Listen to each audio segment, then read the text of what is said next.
Assalamualaikum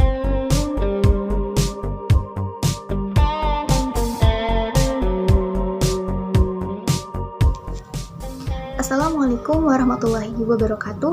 Saya Mardina Frida Rauf, kelas 2D, jurusan Pendidikan Guru Sekolah Dasar, Fakultas Ilmu Pendidikan, Universitas Negeri Gorontalo.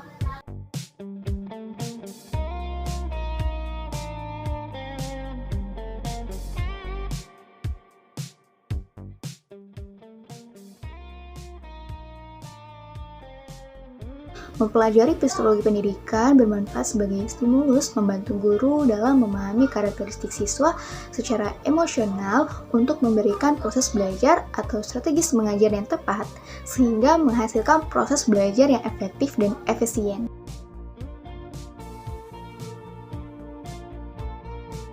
Yaitu teori belajar kognitif yang dikemukakan oleh seorang psikologi asal Swiss yaitu Jean Piaget mengembangkan teori kognitif. Nah, berkat teori dari ahli tersebut, terlahirlah perkembangan psikologi yang berpengaruh terhadap perkembangan konsep kecerdasan.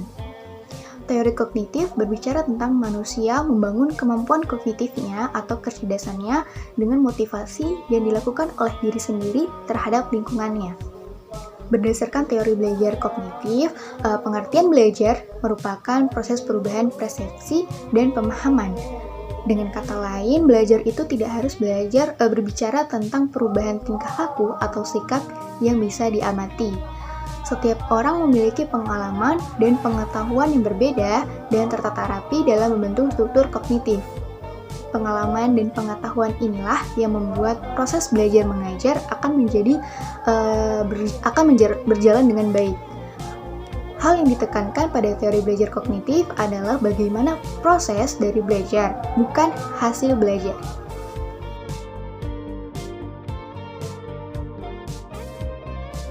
Seorang pendidik perlu memahami bahwa semua orang mempunyai gaya belajar yang berbeda.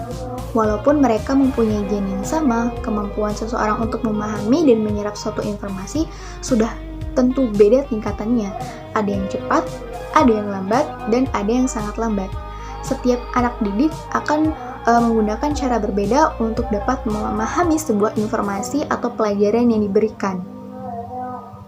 Untuk itu, dalam mengatasi perbedaan gaya belajar siswa, guru melakukan pendekatan yang intensif disertai motivasi belajar yang menyenangkan kepada semua atau hampir semua peserta didiknya untuk mengenal karakteristik dan gaya belajar mereka.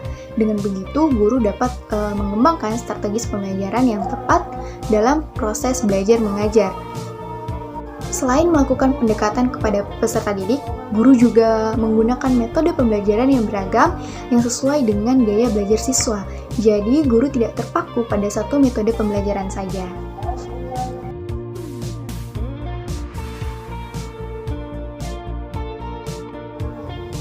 Dari hasil penelitian menunjukkan bahwa faktor-faktor penyebab siswa mengalami penurunan dalam motivasi belajar adalah menurunnya minat, sikap siswa, dan aspek jasmani pada diri siswa. Faktor lain juga mempengaruhi, diantaranya lingkungan keluarga, lingkungan sosial, dan lingkungan sekolah. Jadi, guru perlu meningkatkan motivasi siswa terhadap pembelajaran dengan menciptakan kondisi belajar yang menyenangkan, menggunakan metode pembelajaran yang bervariasi, serta menggunakan media pembelajaran yang konkret. Terima kasih atas perhatiannya. Jika ada kesalahan mohon dimaafkan. Wassalamualaikum warahmatullahi wabarakatuh.